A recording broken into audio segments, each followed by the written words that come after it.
Who wants to see me suffer through another night with no sleeping bag? No? I don't really want to, but I'll do it.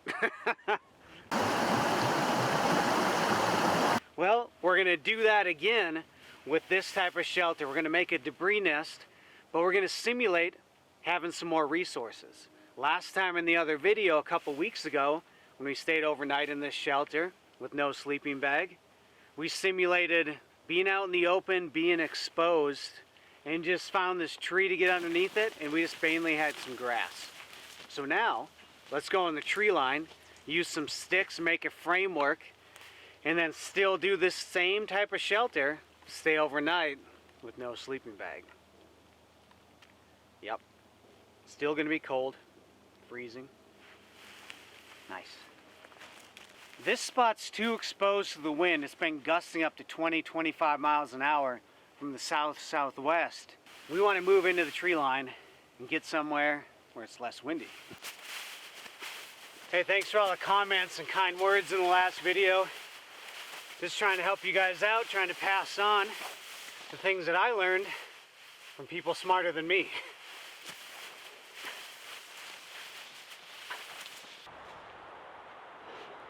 You see all this stuff on the ground, this dirt and stuff. Years and years of pine needles built up. That's a good spot to look for dry materials. If it's wet in the surrounding area, look underneath the trees. One, usually find dead sticks that are nice and dry. A lot of times if they're covered by the pine needles above. And all these dry materials that you can use for a bedding. That's why we went under this tree in the first place. But you can hear and see how windy it is right now. That's why we want to get out of this area. So here's the spot that I chose. You want to think first and foremost about safety and where we're at. So it's real windy right now. You want to be looking around for dead trees that are swaying and leaning towards your shelter. I've seen in a windstorm before this big tree. You could see it moving a little bit. It was definitely dead. And you could see at the base the roots were a little bit rotted. Later on that night, it fell after we moved all of the students out of that area. So you got to be careful. Some dead trees are pretty solid, but some you want to watch out for. So turn, hold your hand and arm at 45 degrees. If your hand goes over the top of that tree that's dead, that you think is a hazard, then that tree is going to be short enough where it's not going to fall in your shelter. Now if it's like, maybe, then move a little bit. You know, use some common sense there. So in this spot, we're good. Nice and level. We're not in a dangerous area. We're not in a well-used game trail that something's going to trample on us in the middle of the night. Maybe a caribou migration or something. I don't know. But you want to look all around, clear out the area. Everything is safe.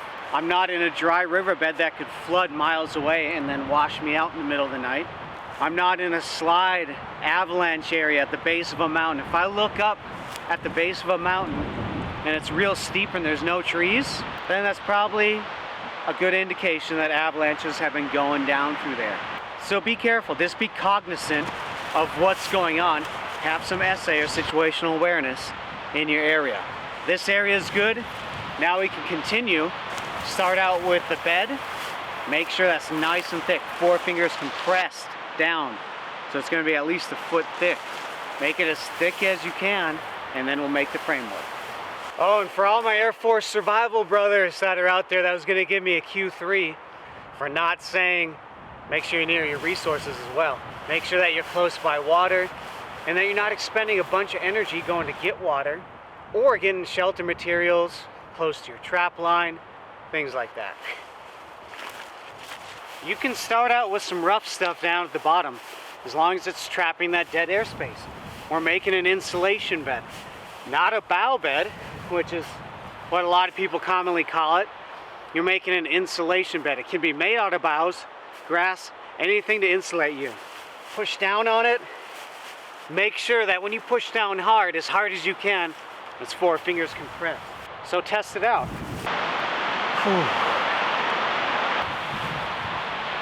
You don't want to skimp on this step right here. No matter how good your shelter is, if you're losing heat through conduction by touching the ground, you're going to be cold. So to make a framework without cordage, find a couple forked sticks There's some stobs on here. That fits together nicely in that spot. Interlocks together. You don't want this too big. Just big enough for you and your equipment. Maybe this might work. If I can keep that bent up down there, that might work. And remember, your body heat has to heat this up. We want to make ribs off the side, so we want to make it just big enough. So let's make our door right here.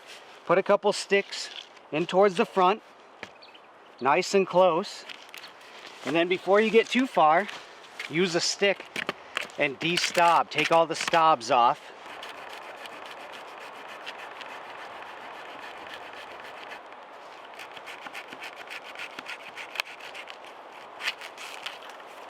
This is the exact same way we made thermalized A-frame shelters up in Alaska.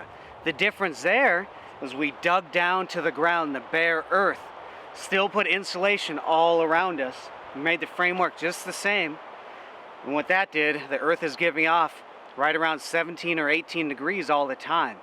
So what if it's 50 below outside? But inside your shelter, if everything is sealed up well, it could be 18 degrees. That's almost a 70-degree temperature difference. I want to keep this ridge pole from twisting on us. So I'm going to put this fork stick right here. Make sure it's solid in the ground. And that is keeping it real nice. Now what you want to do when you angle sticks in is angle them, right? And so you don't want to necessarily put them straight on. If you angle them a bit towards the front, it's going to make things stronger. Where eventually if you have them too straight onto it, things will want to migrate down. So for gravity purposes, angle them up the ridge pole a bit. Found a couple sticks to hold a headache bar, you know. It's a good bar, but it helps hold up all the grass above it in this spot. And that makes a better spot for us to go in. Smooth this stob out right here, so don't get caught on that. It can help to weave in green branches, things that are flexible. That helps hold the grass and other natural materials that you're putting on, helps keep it from sliding down. We'll also cut all the tops off here as well. You know, make sure that those aren't all sticking up.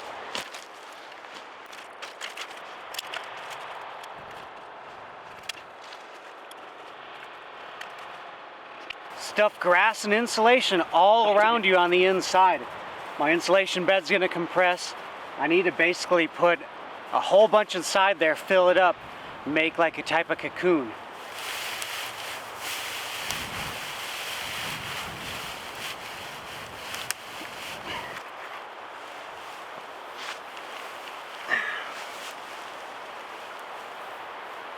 It's feeling good so far, just big enough.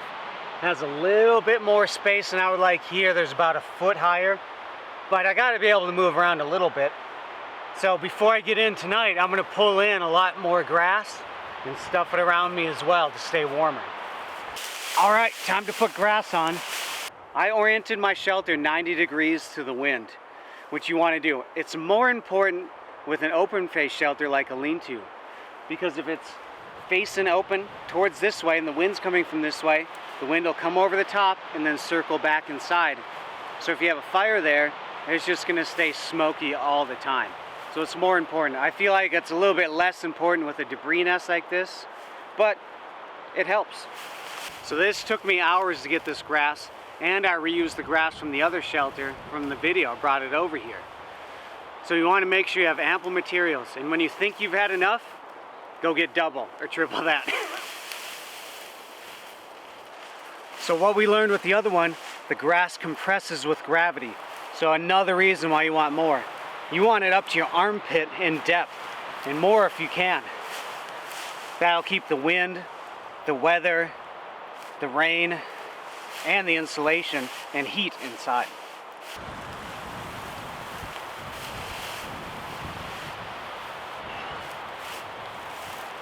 I really grow weary of collecting this grass. This isn't a quick shelter to make. It takes hours to do. So it's a little bit more of a long-term shelter, so that's why you want to think about how long you're going to be out there. If it means the difference between life and death, depends on the materials that you have in the area. If I can collect a bunch of grass quickly that's going to be awesome. But I've seen this more done in areas where there's a lot of leaves. This isn't the first time this has been done. This has been passed down for generations because it works and to keep surviving. Here's our door right here. I don't want to skimp on this door plug. So something you can do, you can tie a bunch of grass together. You can stuff a whole bunch of grass in a bag, like a big military A3 bag, put that in front of the door. So we would even do that in the Arctic. Put a whole bunch of snow in an A3 bag and then use that as a door plug. Just basically a big duffel bag about this big. But as long as you get something, that's what's important. What we want to do for this is when raindrops come in, we want it to work its way down through, and every time it hits a new piece of grass, it hits an angle closer to the ground instead of going straight in. So as rain and stuff works its way down, you want it to have enough insulation to make it all the way down to the bottom without getting inside the shelter.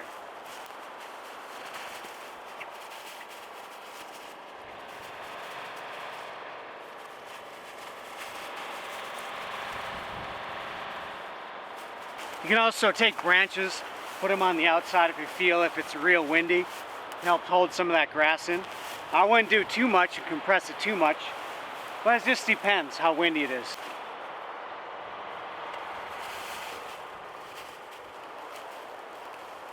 Roll-in trucker's hitch from the Knots video. And a safety. There's our door plug right there. All right, let's get in. Let's try it out. Get in feet first so you can pull your door plug in. It's feeling good so far. Now I can see some light actually at the very top and a little bit on the side. So we want to put more grass on top, which I thought was enough, but not quite. All right, more stuff. Now let's see if there's light on the inside. No light, just a little around the door where I need to pull this in tighter. Here's what it looks on the inside with the light on. Feeling good, feeling a draft up on my head. So I want to fill this whole space, or a lot of this space in, so it's less for my body to heat. But it's feeling good right now. I'm happy with it. 10 o'clock at night, right at freezing, just below freezing. Time to get in the shelter. I'm ready to get warm. It's been cold.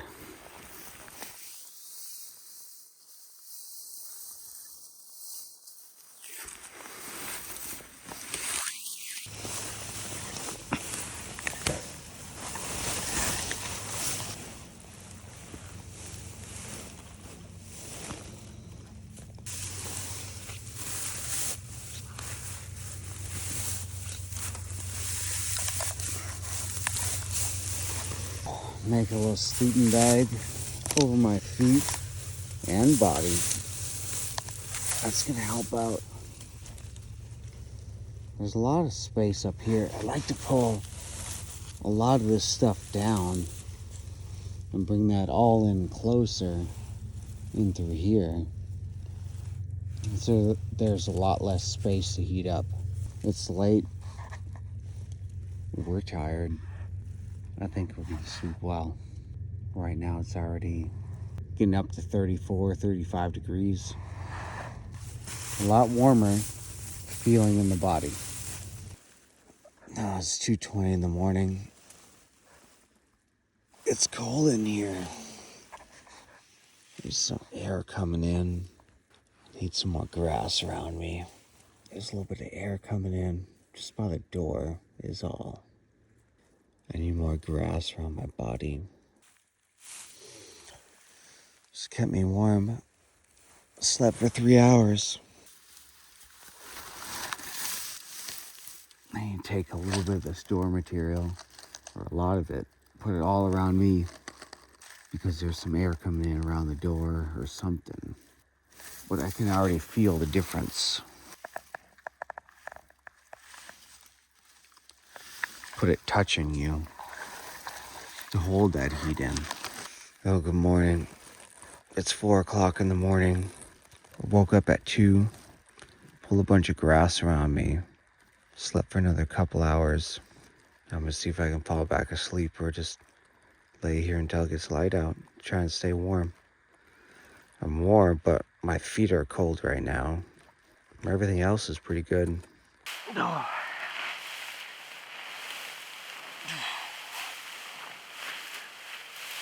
Good morning. Whew. Made it through the night.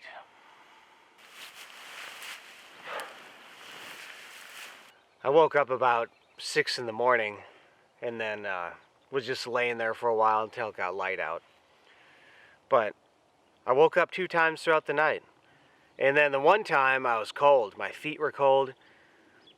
My socks were wet. I should have just taken them off, taken my boots off, my socks off, and stuffed a whole bunch more grass down at the base where my feet are. But initially, my feet were nice and warm. My boots and socks, they're added insulation to wear. But you just got to be careful if you keep wearing them over and over, and then you could get immersion foot. And that's basically where you've been in the bathtub too long and your feet are wrinkly. You don't want their feet to stay that way a long time in your boots. It can be real bad. Throughout the night, just woke up a couple times. In the middle of the night, I grabbed a whole bunch of grass, pulled it, made a big cocoon all around me. And I think there's just a little bit too much space still up above me. It should have been a little bit closer. And air was coming in somewhere. I think on the edges, some of it fell down. And air was coming in and then keeping the shelter a little bit cold. It's like keeping the door open, the barn door open, you know? The door open to your house, the heat's going all day, it's not gonna heat up enough. So more grass, more insulation is always good. But we could use this shelter again. We can improve upon it, see if we can get it even warmer. We'll see. Maybe I'll leave this one up and do it again. Let me know if you want me to. Thanks for staying with me throughout the night. Keep surviving.